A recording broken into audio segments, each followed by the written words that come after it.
2023 was one of the best years for game releases, need to stress that word, that I can remember, but 2024 isn't shaping up to be a slouch either. There are a bunch of exciting releases slated for late this year, including a bunch of strategy games. Here's a list of 10 I'm personally excited about, including a couple of obvious picks, as well as a couple of bits that you may not have heard of. Kicking us off with something a little bit out of left field, we have News Tower. This is a game about building up a newspaper in 1930s New York. You're taking over from your uncle who ran the family business into the ground, and now it's your job to get back to the lofty heights it once lived at. The gameplay revolves around literally building your company by increasing the size of your building and making space for more staff to find and report on stories, as well as printing them in-house in time for Sunday morning. Along the way, you'll have to tailor your stories to win over different neighborhoods of New York to cement your place as the top paper in the city. As well as this, you'll need to fend off mobsters and other lobbyists, encouraging you to publish their agenda in return for cash and influence. There's a demo for this one on Steam and I've played around for a couple of hours, and it is really a lot of fun, so I'm really excited to see the final product. It's going into early access release on February 13th, so keep an eye out for that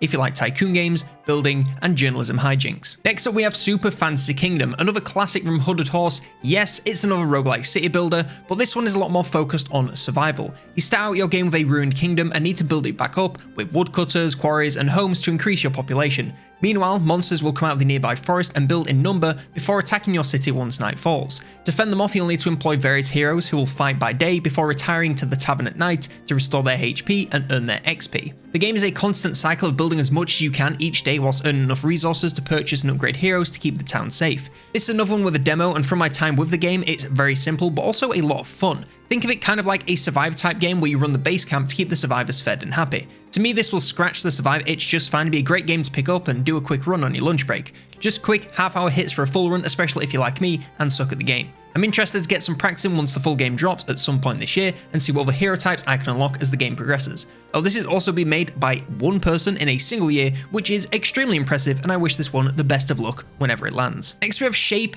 Hero Factory. If there's one genre I love but don't get to play enough of, it's factory type games. Now it's not because there aren't enough of them, it's just that if I play them, they consume my entire life. Shape Hero Factory is a game where you build little hand-drawn heroes to send through a portal to fight back increasingly large waves of enemies. You'll combine different shapes to give heroes weapons, mounts, and other special abilities to help them keep up with the ever more difficult combat. Each wave completed will unlock more parts and combinations and make your factory more and more complex until you don't even know what's going on. And if you're into these sorts of games, then your desk probably raised about an inch off the ground. There's no demo for this one just yet, but from all the trailers and screenshots, I'm thinking this could be a great little hit of fun. The art style in particular here is gorgeous with that warm hand-drawn style to everything, making it all look like a doodle come to life. The little touches like getting colour from puddles of ink and the dudes being drawn to life just give this game a personality that you don't really get from anything else. This one is slated for Q1 2024, so keep your eyes peeled in the next few months for some updates. Next up we have Galactic Care. This seems to basically be 2 Point Hospital, but in space, and honestly, that should be enough to sell you on this, but I'll go into a little bit more detail just in case it isn't. So, you've set up a galactic hospital, and now you have to deal with a range of sci-fi illnesses with a range of sci-fi tools. You're going to use mining lasers to cure headaches, giant mecha heads for upset tummies, and medibots for a scraped knee. In short, it's your standard wacky tycoon game where you build up your hospital to enable you to treat all kinds of ailments and increase your capacity to help everyone that you can, as well as making a boatload of cash. Manage wait times, toilets, and refreshments to keep patients happy and hire enough staff to research new treatments, heal patients, and clean up any that make a mess. If you're into base building, aliens, and, in short, saving the galaxy, that's a direct quote from the Steam page by the way, then you're looking at the right game for you. Personally, I never really gelled with 2 Point as much as I would have liked to, so I'm hoping that this sci-fi twist might be the thing that I need to get on board with the hospital management genre. This is another one slated for Q1 of this year, so I won't have to wait long to get building. Coming up on the halfway point, here we have Homeworld 3. Time for something that I'm fairly certain a few people might have heard of. Homeworld 3 is the long-awaited threequel of the Homeworld series, which has been going on since before I was even born. If you're unfamiliar, like, to be honest, I am, the series is all about managing your fleet revolving around your command ship. You'll be sent on various missions where you need to collect resources and build small ships to take down key targets and progress the story. This is all real-time, with each mission being its own self-contained puzzle and challenge, alongside progressing campaign gameplay. The story here is picking up from 1 and 2, both of which earned Game of the Year nominations and awards, so if you're hoping for some substance alongside your RTS gameplay, you're in for a treat. It's not often strategy games get such a great story, so I'm hopeful that this one delivers on that promise. The combat here is all realistically simulated ballistics, meaning shots only hit if they hit, making terrain more important than ever to keep yourself alive.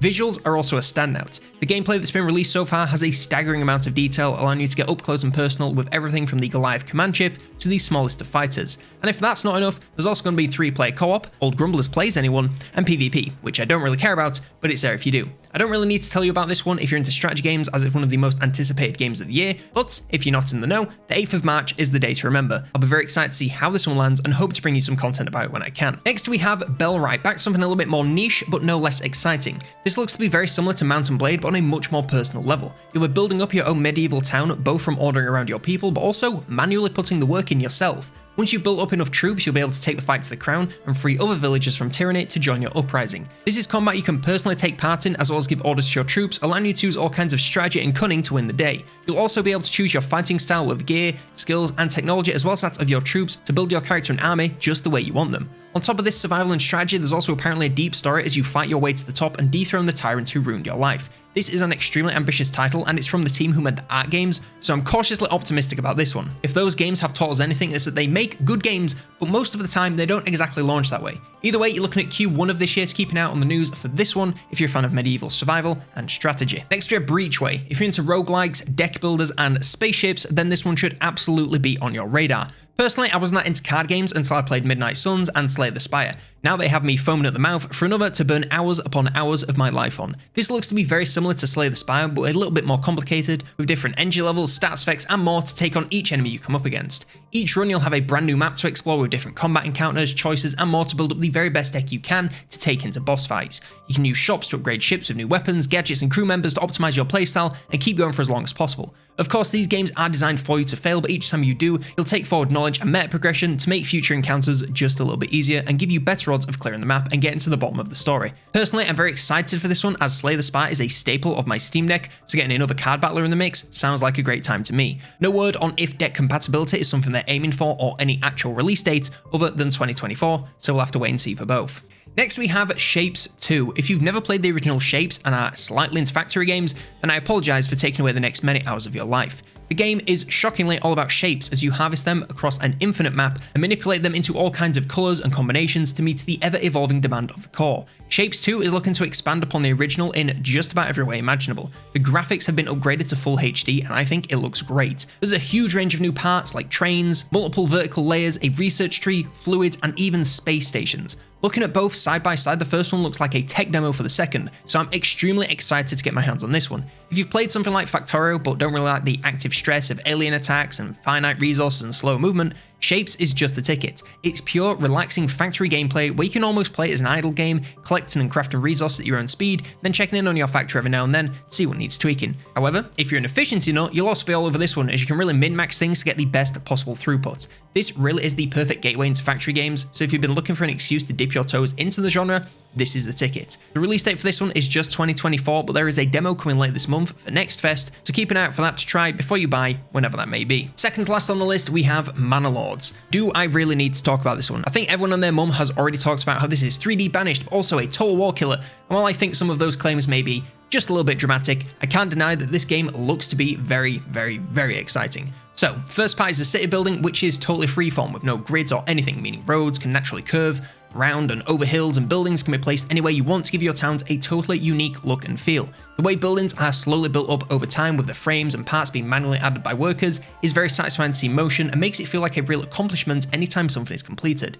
You're also going to have to manage resources like food, clothing, and more to keep your people happy and healthy. This is some really deep gameplay inspired by actual history, so if you're one of those dogs that gets giddy at seeing historically accurate towns raised up in front of your eyes, you're in luck because this game does just that. Now, the warfare side of the game is very similar to Total War, with the real-time battles between small armies to defend your land or conquer your rivals. Each warrior will be one of your people, so these battles are going to have some real weight, with every death being felt by you and your town in equal parts.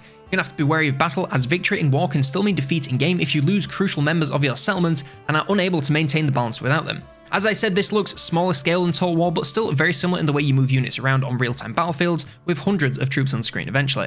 I haven't had a go at this myself, but I'm very excited to give it a go and see how it feels hands-on. Not too long left to wait on this one, as it's slated for the 26th of April, so look forward to getting your hands on it very soon. And also, this video isn't sponsored by Hooded Horse, they just own like every game now, apparently. And lastly, we have Frostpunk 2. I had to cap off the list with this because of everything I mentioned today. I'm most excited for this by far. If you somehow missed the masterpiece that was the first game, Frostpunk is all about building up cities in extremely hostile conditions after an apocalyptic winter has hit the earth. You You're tasked with keeping people alive and warm as the weather only gets worse and worse. The range of scenarios in the first game was great, but everything was quite small scale, with cities only reaching a few hundred people at the absolute max. With what we've seen of Frostpunk 2, 30 years after the storm, the cities have only grown much larger. They looked a bit huge and sprawling, with street lamps now lining the streets, giving cities an arterial look. Everything looks to be totally new, with district-based construction, the whims of the people, and even voting. You're no longer just a dictator and you're fighting the weather, but you're also going to have to fight the people to stay in control and lead them in this new world order.